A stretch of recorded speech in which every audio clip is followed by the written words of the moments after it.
Good day, everyone, and welcome to today's webinar on insurance and risk management. I am Antonio Payne, your controller at SMPS headquarters. We went straight to the subject matter expert on this topic in order to put you guys as chapter leaders in the best position possible to be successful. This will be a completely interactive experience. We encourage you to ask questions. You can do so by either clicking the little green hand. We will unmute you and you can ask your question directly, or you can type your question in the little chat box on your screen. We will be recording this session and making it available to you guys as chapter leaders on the All Chapter Leaders part of my SMPS. Lou Novick is a friend of the society. He is the president of the Novick Group, Inc., a commercial property and casualty broker located in Rockville, Maryland.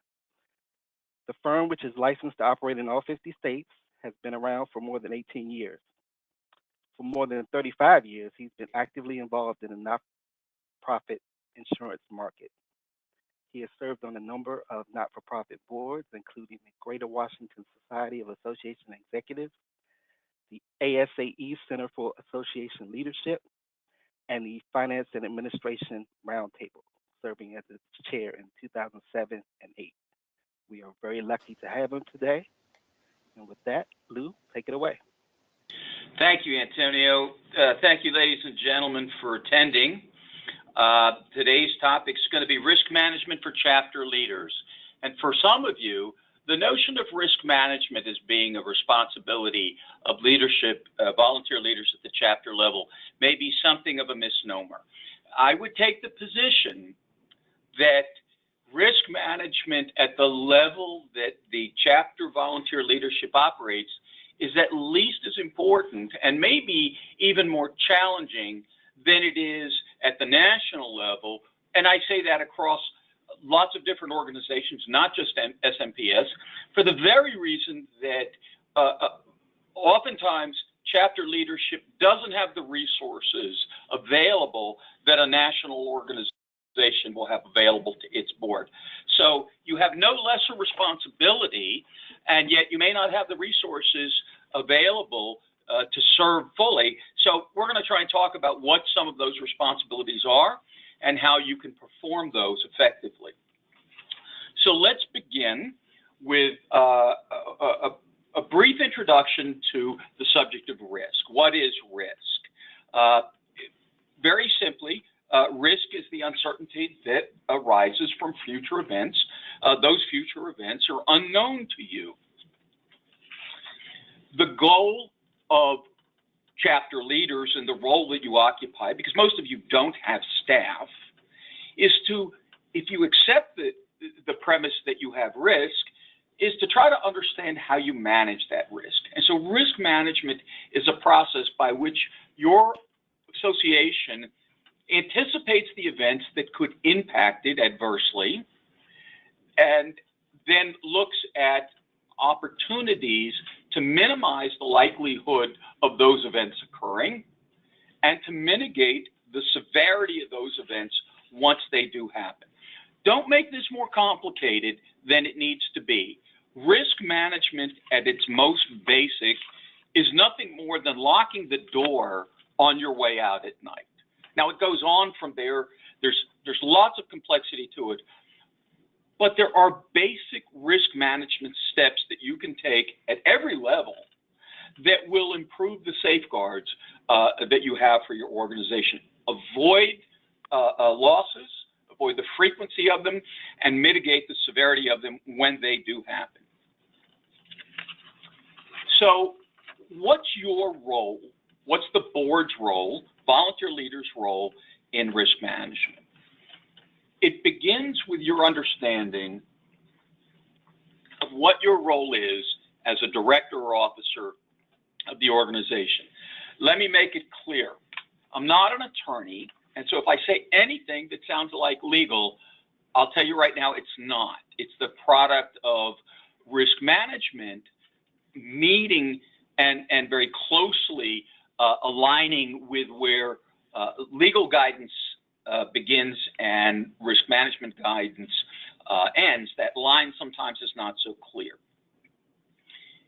Even though you may not operate at the level of a national organization, as board members, you may, and very likely do, have fiduciary duties that are owed, that are recognized in law, that compel you to perform in the interests of your organization and only your organization. And these are generally recognized into three categories: the duty of care, the duty of loyalty, and the duty of obedience. The duty of care imposes upon you the responsibility of serving in this fiduciary role in such a way that you take the care necessary to make decisions and implement actions that are fully informed. That if there's an issue before your board and it has to do with subject matter which requires you to do some analysis, I would assume that the board will provide that information to you as part of the board meeting handout, or they will put experts in front of you to help inform your judgment.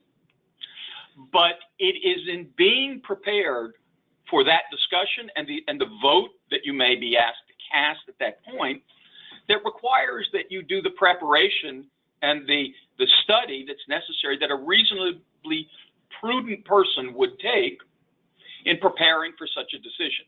Now, if it's a complicated issue of finances, for example, you're not going to be held to a standard that an accountant would be held to. You're held to a standard that's generally referred to as the reasonably prudent person standard. If you meet that threshold of care, you will have met your fiduciary duty of care. The second one is the duty of loyalty. Once you become a director or officer, you owe an undivided duty to the entity that you serve and to its constituency. That means that there can be no other competing purpose that competes with your role as a director.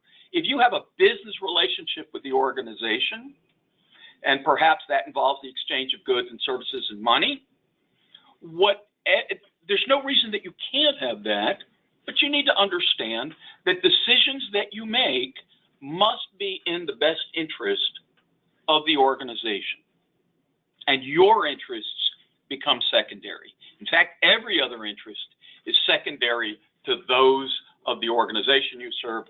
Again, it's an undivided interest exclusively owed to the entity. The last one is the duty of obedience. And in effect, what this imposes upon directors and officers is that you undertake to govern the organization, and in your case, in many cases, manage the organization day to day in such a way that you are faithful to the local, state, and federal guidelines which the rules that you must follow in order to protect the organization. You can't do things that would jeopardize the exemption. You can't do things that are beyond the scope of your bylaws, because the bylaws are your playbook. Certainly you can't do things that are outside the scope of the chartering document, whether it be articles of incorporation or a constitution. So you have to be certain that the organization fulfills its duty of obedience, that you fulfill your duty of obedience. That's the third of three fiduciary duties that you have as a director or officer. The next thing that I want to address in terms of your role in risk management is to understand your organization's tolerance or aversion toward risk. There should be some understanding of what the corporate culture of your association is toward risk. What I mean is, if you can imagine a a line. On one end of this line is a pair of dice. On the other end of the line, at the other end of this continuum, is a bulletproof vest. And somewhere along that continuum is your organization's preference or aversion toward risk. You may culturally feel that you're very averse to risk, but that has to be balanced against the limits that you have in terms of mitigating risk by transferring it to an insurance company. You might love to have a lot more insurance, and I would love if you love that. But you need to make decisions about your tolerance or aversion toward risk based on other factors, one of them being financial strength. Your understanding of this tolerance or aversion is what should guide you in planning events and making strategic plans for the organization. If, for example, an undertaking with another organization, a joint venture, was being considered, and it had some risk associated with it, would you have some basis to understand whether that opportunity aligned with or whether it was outside the tolerance that your organization had for risk? So you need to govern, and in many cases, because you don't have employees, you need to manage with an understanding of what would be acceptable risk to the organization. Acceptable risk in terms of managing your money and your portfolio, who you do business with, things like that. So now let's talk a little bit about the insurance. Insurance is what's known as a risk transfer mechanism. A risk transfer mechanism is a way for you to take risk that you have and transfer it elsewhere. Sometimes you can do it by contract. Sometimes you do it by an insurance contract. When you buy an insurance policy, you're effectively transferring risk to the insurance company, and in consideration of them accepting the risk, you're giving them money, you're giving them a premium. The foundation of your portfolio of most organizations is a general liability policy. The question that association executives, from the very smallest to the very biggest, ask all the time is, we're covered, aren't we? Well, you are covered, but you're not covered for everything. I want to make it clear. I have absolutely no expectation that anybody on this phone is an insurance professional except me. And I have no expectation that any of you will come away from this telephone call with any kind of intimacy with insurance principles unless you got on the phone having that knowledge. I'm not going to give that to you today. What I'll try to do is to give you the top level awareness of what your expectations should be. So we're getting back now to commercial general liability insurance. As I said, it's the foundation coverage in your portfolio, and it doesn't cover everything that you do. Here's what it does do. Commercial general liability insurance is intended to protect against claims involving bodily injury or property damage. For most nonprofits, the scope of coverage is generally a function of your use and occupancy of space. It's called prem-ops or premise operations. Now, the space could be anything.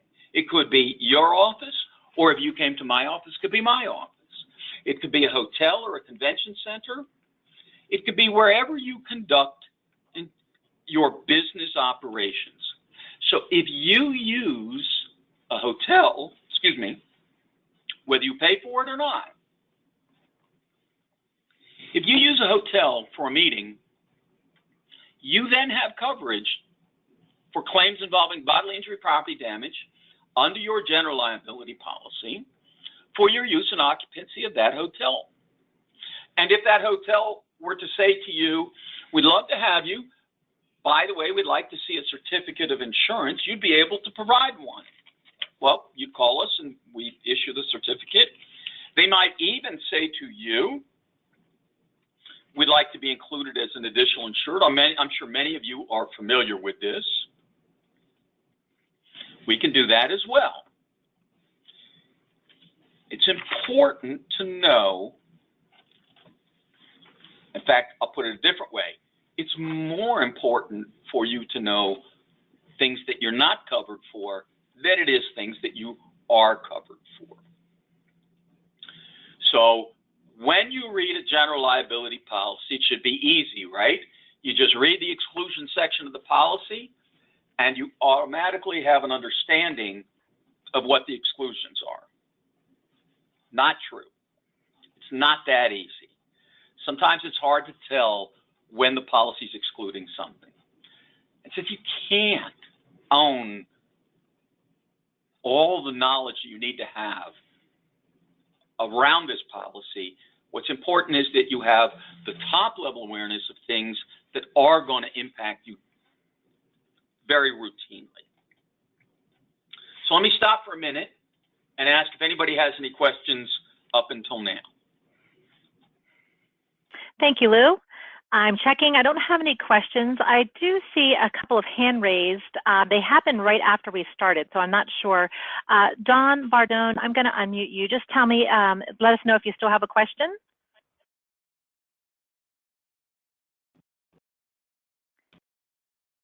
Okay, she took her hand down. And I also saw another Jessica.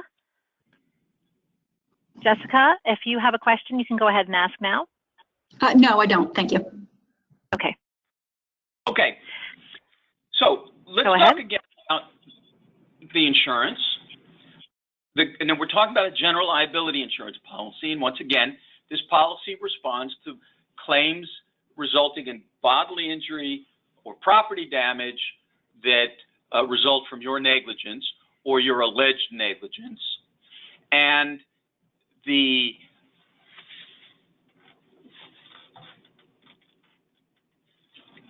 likelihood that that claim is going to be a result of your occupying space, a convention center, a hotel, a restaurant, an office, wherever you may be, your general liability policy follows you. So that's what you are covered for. There's some things we should talk about that you are not covered for. The general liability policy, yes? I'm sorry to interrupt. I did have one question that just came through before you get too much further. And the question was, generally speaking, so each chapter is covered under society's policy? Yes. Everything we're talking about today is going, you will have coverage under both types of policies that we're talking about today. I will say that I'm going to make general references that may not specifically tie to the coverage that we have in place today with the carriers that we have in place, because understanding the general principle is more important than understanding the specific of your particular policy, because that policy may change next year. So, what I was saying a moment ago is, you understand now what you are covered for: bodily injury and property damage resulting from negligence at a place that you occupy. What are you not covered for? Well, one of the things that you are not covered for is intended or expected injury. Obviously, no insurance company is going to insure you for loss that is intended to have happened by you. So that's one of the easier ones. One of the ones that will not be so easy to recognize, and it'll come up again and again, will be claims that arise from athletic activities, whether they're whether they are golf tournaments, anything that is not just administrative in nature and in the space that you occupy would be excluded under the policy. More than that, some of the things that organizations like association chapters plan, like concerts and fireworks, where you have fundraisers outside of the premises, those kinds of things aren't going to be covered under your general liability policy. The policy really is intended for more administrative type operations, a meeting, a convention, an educational session, a tour of a facility. Those definitely do fall within the scope of coverage.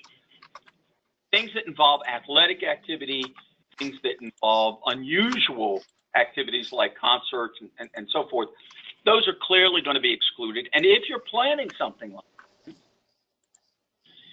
you're going to want to get in touch with at least a week's notice to make certain that we can secure the appropriate coverage that may be necessary. Now, if we do have to obtain separate coverage for you, there'll be a charge associated with that, and that charge we could send to you directly. Usually, the cost of that's going to be based on the event that we have and how many participants that are going to be involved. You should plan on a minimum of about $175 as being the baseline premium below which a special event won't be priced. And it'll go up from there to probably about $300 for the kinds of events that we see from SMPS chapters. One of the questions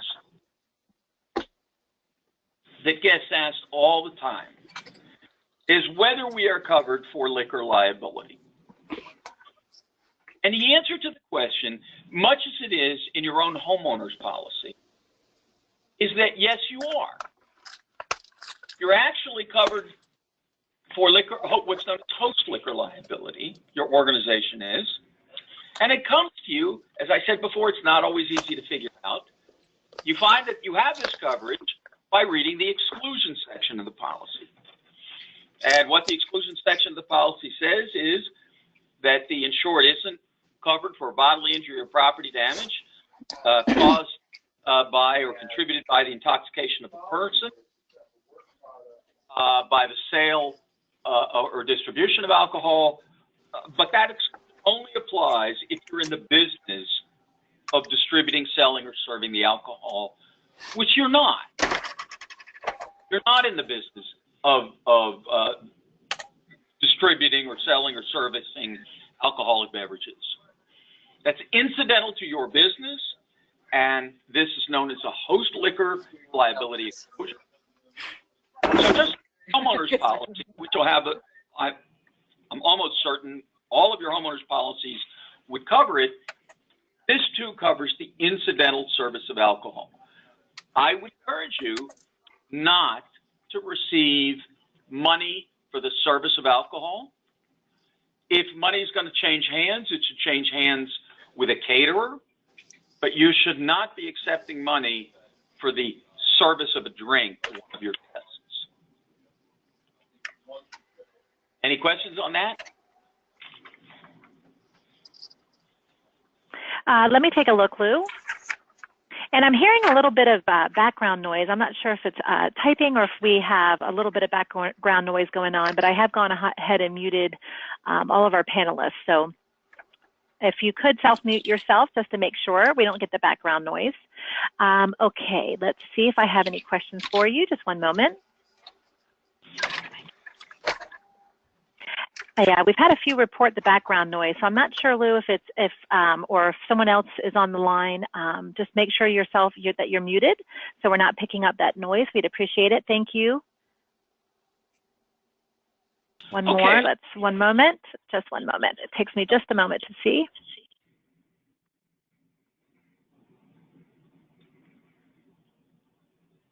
If you have a fundraiser and charge a cover fee and serve alcohol, does it cover it? And you charge a cover fee? Yes, that's the question.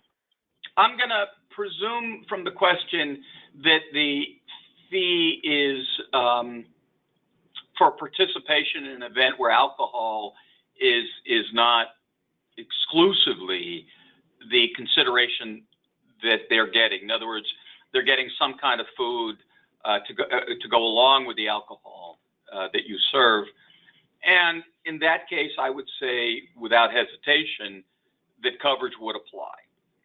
Okay. Where the transaction is exclusive to the service of alcohol, I would tell you with some confidence that that coverage would apply. The hesitation you hear in my voice has to do not with the insurance coverage, but with the law. And again, I'm not a lawyer. Liquor liability, sometimes referred to as dram shop laws, vary from jurisdiction to jurisdiction. And where you would serve alcohol in consideration for the payment of that directly, that payment for that alcohol service, that might expose you to a standard of legal liability in your state that goes beyond the scope of pure host liquor liability. And in that case, state law might well govern whether you had coverage under this policy or not. But where the receipt of the payment is not exclusively related to the service of the alcohol, I can tell you without qualification, you can rely on this policy to defend you in the event of a claim. One of the things that you should understand about this policy, in fact, one of the most important things, is what your expectations of the policy should be. In most cases, organizations like SMPS and the chapters, the greatest need has to do with defense against the claim of wrongdoing, not necessarily the damages that might result from that claim. Most claims involving organizations such as yours end up with no payment to the plaintiff.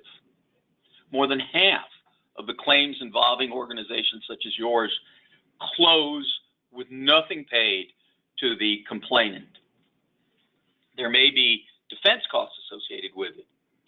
That too is covered under a general liability policy.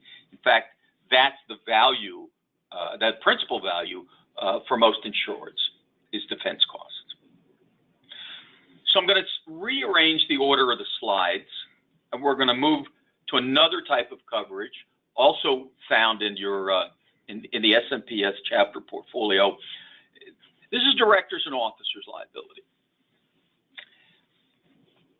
Many organizations, many board members believe that directors and officers liability is the most important policy in any organization's portfolio. And I will tell you this afternoon that my professional view and all my experience in 30-some years points to a different answer. It's not the most important through the filter of expected claims and the severity of those claims. The frequency of claim activity asserting a cause of action against an individual director or officer of an organization, absent their personal malfeasance, is very, very low. It's a very infrequent event in your peer group. Let me say that again. Claims that name as a party to the lawsuit individual directors or officers are infrequent events in your peer group. Where there's claim activity, almost without exception, it will name the entity as the defendant, as the party to the action. But again, absent personal malfeasance by a board member, they themselves will not be individually named. It's not to say it doesn't happen, of course it does, but for planning purposes and as a general statement, that's very true. I will tell you that the most frequent source of claims involving individual not-for-profit directors or officers involve inappropriate personal behavior. And I'll get to that more in a moment. So when you look at a directors and officers liability policy, or you look at any policy, very often insureds will say, am I insured? They want to know if they're insured. And it's important for you to understand, and we'll talk about it now for a couple of minutes, there's a difference between who is an insured and what they are insured for. So the first question that you ask is, am I an insured under this policy? And under a directors and officers policy, in fact, nowadays it's called a management liability. It bundles together a variety of different coverages under one policy, directors and officers, employment practice, and so forth. Under this type of policy, directors, volunteers, officers, employees, and the entity are all insured. Now, where you may come from an organization that is a for-profit entity in your non-association world, your coverage will differ. Your organization's D&O insurance, if you have it, will be different than this. This is a not-for-profit directors and officers liability policy. And in this policy, the entity very significantly, along with the employees, are insured. Why? Because it's the entity that's typically the target of a claim, and B, because not-for-profit organizations generally don't have the resources that for-profit organizations do. The big, big, big distinction between a nonprofit policy and a for-profit policy, in addition to who is an insured, is what's getting insured against. And in a nonprofit policy, there are no claims involving shareholder-related matters or Security and Exchange Commission types of inquiries, which are extraordinarily expensive in the for-profit world of publicly traded companies. That doesn't exist for you guys. You're not-for-profit organizations. You have a membership constituency, not a shareholder constituency, and that's very significant. So now you know who is an insured, and you are an insured under just about every policy in the portfolio of coverage. In fact, you're under both policies, the D&O, and the management liability and the general liability. So now the question becomes, what are you insured for? Remember, we spoke about the general liability policy, and what you're insured for there are bodily injury property damage claims that arise from your use and occupancy of a premise where the allegation is you were negligent in maintaining the premise in a hazard-free manner, et cetera, et cetera. The directors and officers liability policy covers something completely different. In fact, it excludes everything under the GL policy for all practical purposes. A D&O policy ensures the administrative management of the organization, the governance of the organization, breaches of fiduciary duty by directors and officers of the organization, allegations of breach of civil violations, such as civil rights and discrimination. So, yes, you are covered, and you are covered for actual or alleged errors, misstatements, omissions, neglect, breach of duty, and in your role as directors or officers. You could make a mistake. You could make a decision that resulted in harm to the organization. And this policy, if a claim is brought against you as a result of it, would respond on your behalf. You don't have to be negligent. You could be sued, your organization and you personally could be sued and said, you made a terrible decision. And you would want to, and you say, look, I made what I thought was a good decision. I meant to make that decision. I intended to do the thing that resulted in harm. And you'd still be covered under this policy. So it covers you for your good faith performance in the role of a director or an officer or a volunteer. The key that you should keep in mind is that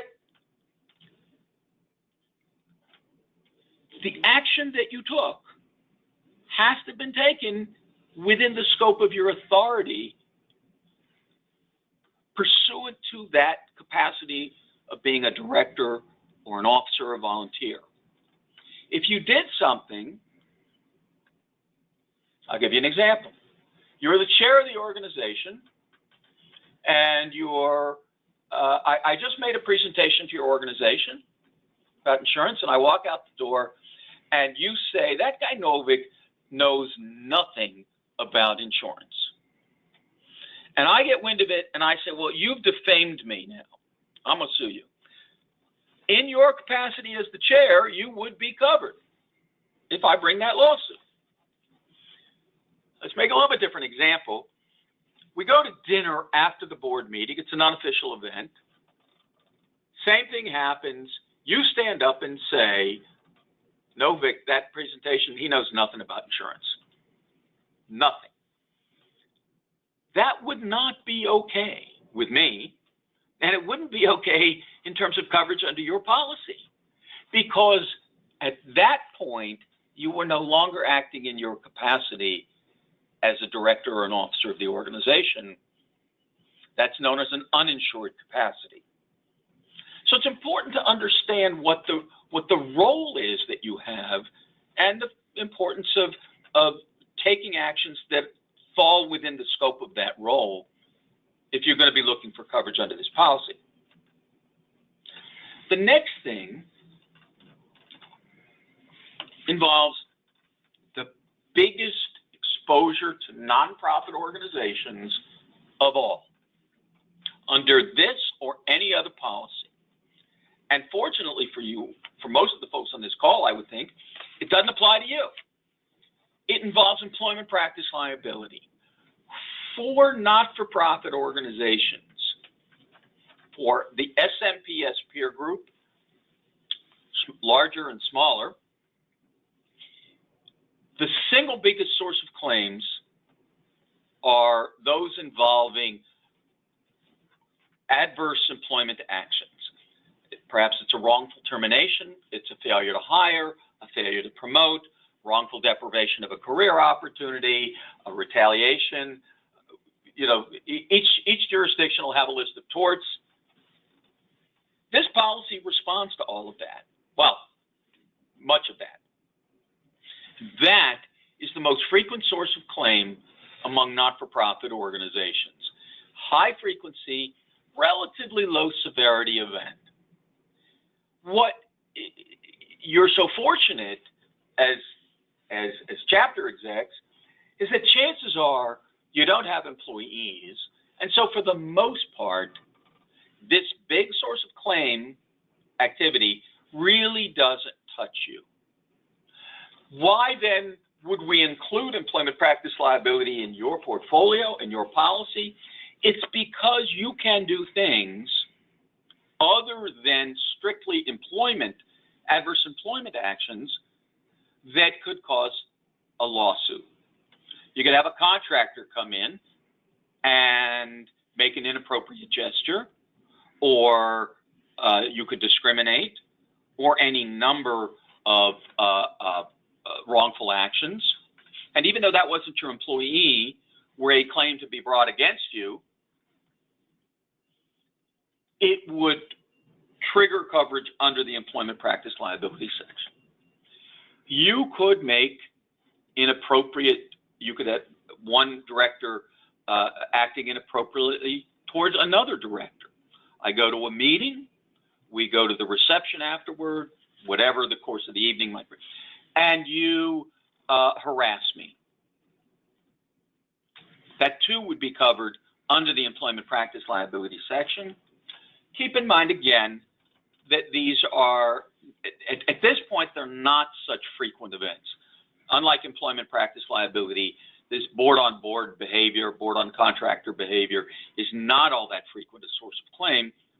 But when they do happen, they're covered under the directors and officers liability policy. Claim activity, when you do have it, claim severity I meant, is relatively low. Again, a very, very significant fraction of these are never going to make it to a payment to a complainant. And those that do are almost always going to settle at less than six figures, less than $100,000. Let me stop for a second. Does anybody have any questions about that directors and officers or the GL or any other subject we've discussed? Thank you, Lou. We'll check now. Go ahead and post your questions if you have any, or raise your hand. We'll give everybody just a few seconds.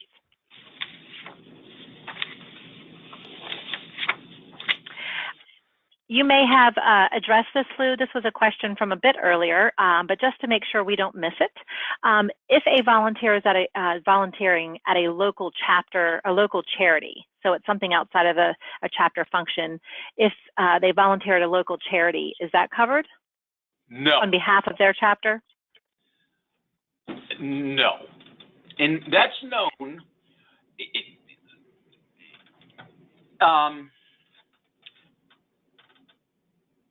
In broad terms, that's known as an outside directorship.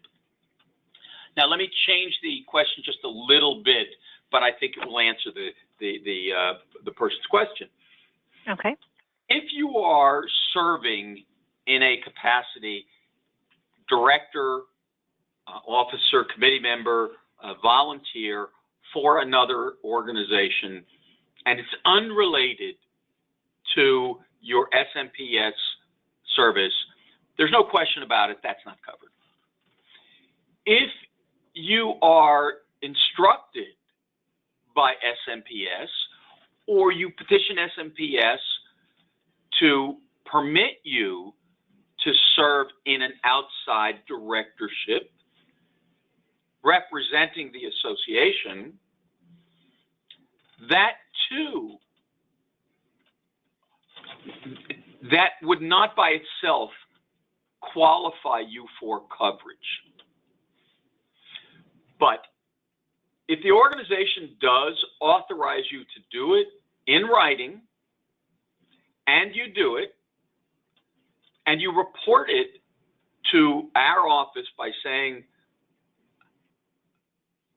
I'd like to include this organization for the purposes of coverage under the ODL, outside directorship liability section, we can arrange to do that if it's a 501c organization. It's got to be a 501c. It cannot be a for-profit. And it has to be at the direction of the chapter. And I would tell you that the authorization should appear as a note in the meeting minutes where the board authorized you to do this and instructed you to do this. Now, having said all that, I'll tell you that in many cases, that kind of board service is permitted and covered. But as a caution, I'm telling you to send that information to our office so we can make certain that the capacity that you're entering into is one that the carrier will agree to coverage for. That's great. Thank you, Lou. I don't have any other hand raised or questions at this time. Thank you. I have one other topic that I'd like to bring up this afternoon, and that is known as a contractual risk transfer. Now, I brought this up, I mentioned this a few minutes ago when I said that an insurance policy is one form of contractual risk transfer. The insurance policy is also known as a risk funding mechanism. You not only transfer the risk to the insurance company, in consideration of the premium that you pay, they will fund the risk of loss. Another contractual risk transfer that you all face frequently involves agreements that you sign where, in consideration of your being allowed to use the space and perhaps pay money for it, but sometimes not, you're asked to show evidence that you have insurance and perhaps to name the venue as an additional insured.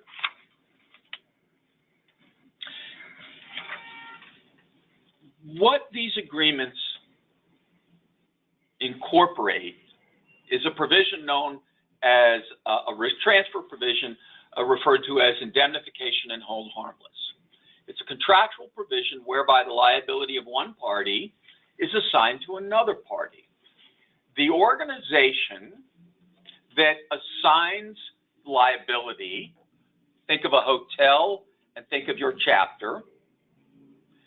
The party that assigns the liability, the hotel in this case, is known as an indemnity.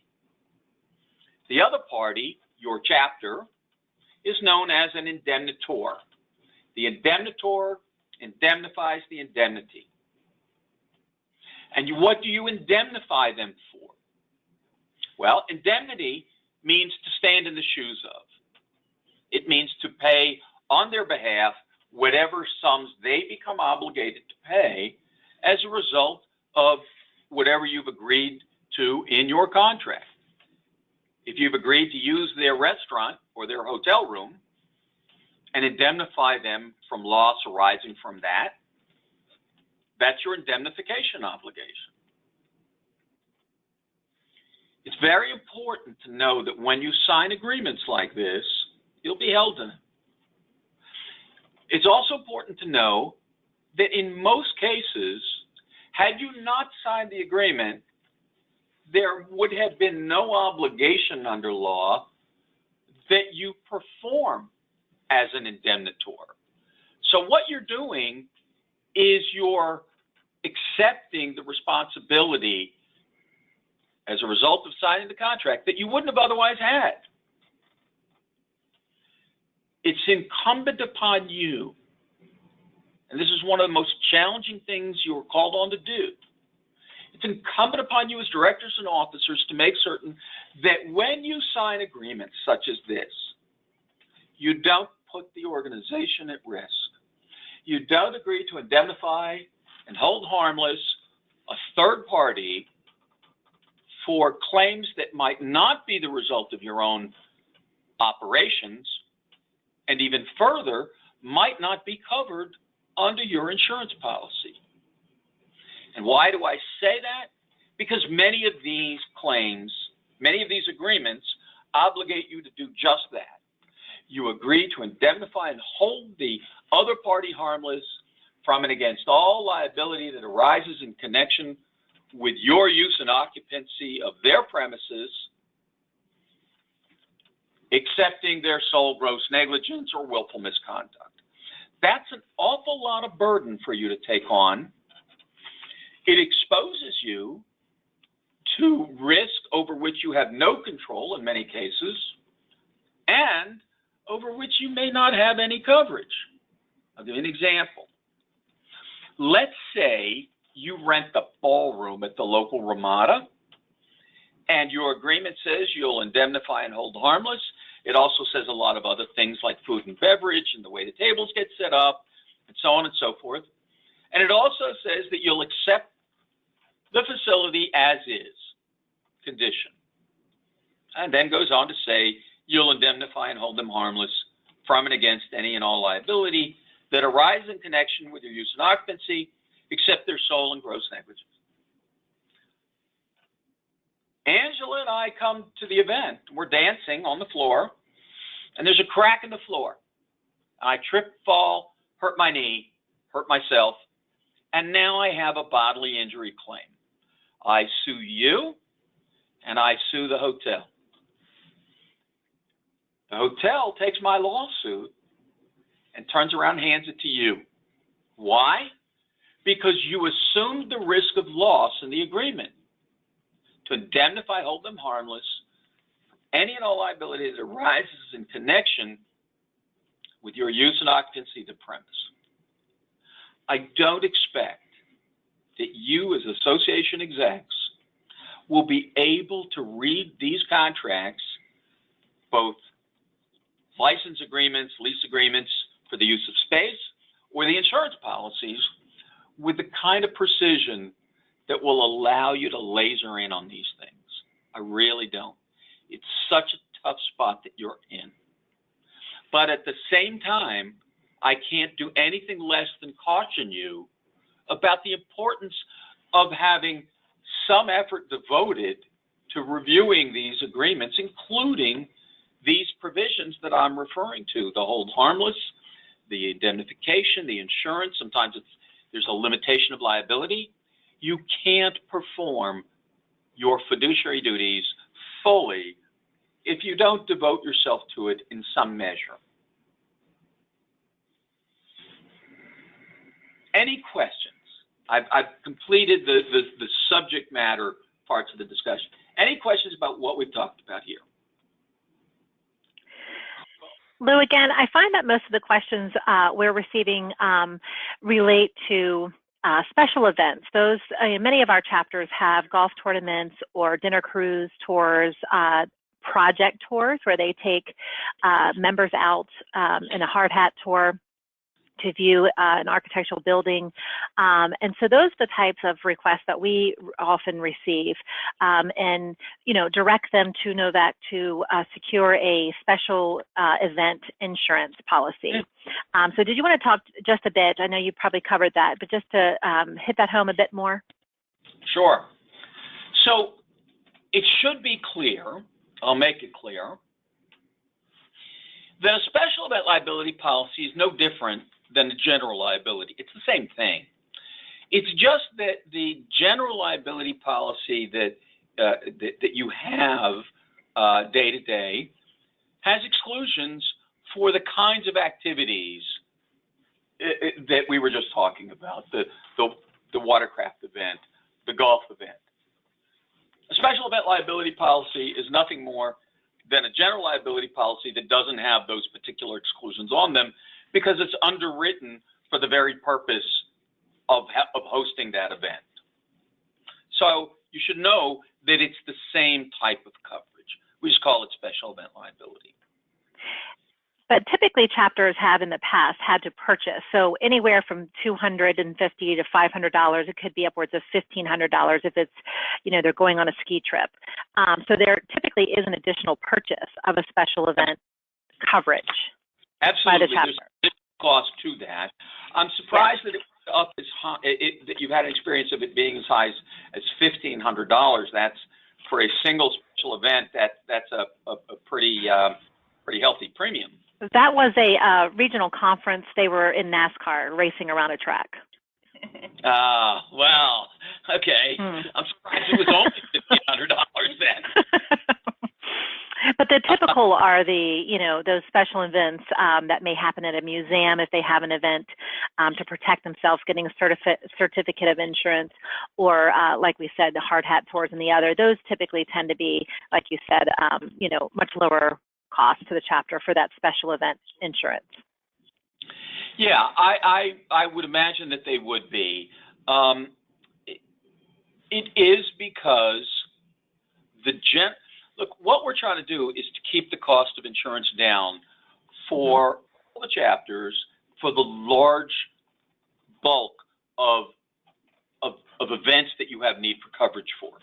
If I were to try to build in all the athletic events, if I was trying to build in coverage for all the athletic events, what that would mean is I'd have to build that charge in across all the chapters every year, and that would raise this base premium up really to an unacceptable and unnecessarily high number, So I think the best approach for SMPS is for us to say, let's deal with the 90% who need the routine certificate of insurance and deal with the special events separately. If you give us enough time, give me a week, and give me the information I need up front on that application that we send you, we'll locate the coverage, and we'll locate it about as inexpensively as it can be. Where you're hosting events like this, I'm going to add another item to your checklist, and it's one that we can talk further about another time, or I could talk with the headquarters about it. It's important that you understand that if people participate in your event and there is some heightened risk of bodily injury or other harm, you should be getting a release from them, a waiver and release from them that says, I understand I'm participating in this event, that there's a risk of injury that results from my participation, and I accept that risk. I waive any claim against SMPS for my participation. That is at least as important as any insurance coverage you buy from us. Lou, we had another question, a couple that were related as well. Are we able to forward contracts from venues to Novick for review, and to whom would we send those to? We'll do a limited review of contracts. While we would do those for the national organization, we're not able to give legal guidance. And one of the concerns I've always had about the distinction I make between the national organization and the chapter is that if I make a response to you where I disclaim any kind of legal standard of suitability, I know you have a lawyer that can look at it. It is because I know that chapters often don't have legal counsel that it's hard for us to put in enough of a disclaimer to a contract that we have reviewed. And so that's one of the reasons that I would be cautious about accepting those. Where it's simply a matter of, are we covered for these insurance limits? Yeah, we can look at that. Where there's questions about other elements of the contract, those we wouldn't be able to review. And I can go into more detail with you about that, sort of what that is and why, but we should probably do that offline. Okay, will do. And I have a few more questions before we end today. Rachel, I'm going to unmute you. I see your hand is raised. Go ahead, Rachel. I had a question about the waivers. If we're having an event someplace where they already sign a waiver, then we should have a secondary waiver that's SMPS specific? Perhaps. It depends upon who the beneficiary of the waiver is. If you were going to go to a ski resort and as a matter of participation in that event, they had to sign a waiver issued by the resort, that would be of no value in all likelihood to you. What I would want in that case is for SMPS to have a separate waiver. Okay, sounds good. Great question. We have a handout. We have a white paper that we wrote on that. I'll make certain to get that to you after the call break. That would be helpful. Thank you.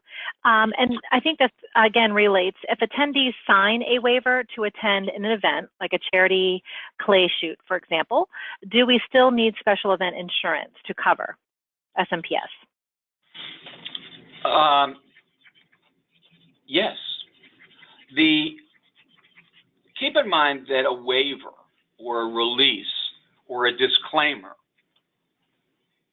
is only suitable as a policy defense to a claim that you were negligent.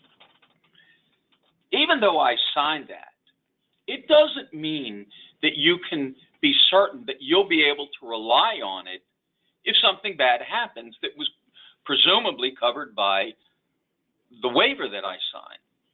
You'll take that into court with you, and that will be one of the defenses that you present against my claim that I was harmed as a result of your negligence. But just because you have it doesn't mean that you don't have risk,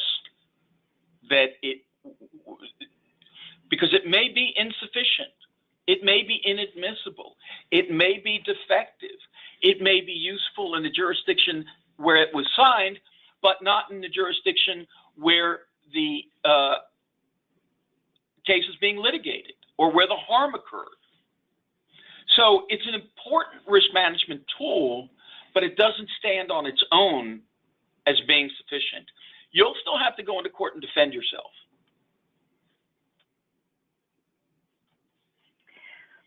Well, I see that we're upon the time at 3:30, just a minute or two over. Thank you so much, Lou, for sharing all of this great information, Lou with the Novick Group. I just want to make sure, a point of contact, a lot of our chapters we do have that information in your finance and administration section of your chapter manual. There's a good section of information on insurance, questions about special event insurance, and also who to contact at the Novick Group. We'll make sure to send that out along with the slides and the recording from today's session. So for you to review again and to know who you can reach out to at Novick with any questions. And also please know myself, Mary Cruz at SMPS headquarters, Antonio Payne as well. We can help you, so please reach out and we'll get you in the right direction.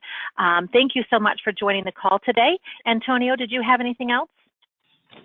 I just wanted to let everybody know that Lou has already provided several white papers that we will be providing for you guys as well. So we will make those available to you after this webinar. And as always, he and I are both just a phone call away. So I know there are more questions that you guys have that you maybe didn't ask today. Just keep them coming, and we'll point you in the right direction. Thank you guys for participating. Thank you so much. Thank you all. This ends the call today. Thank you. Have a great day. Bye now.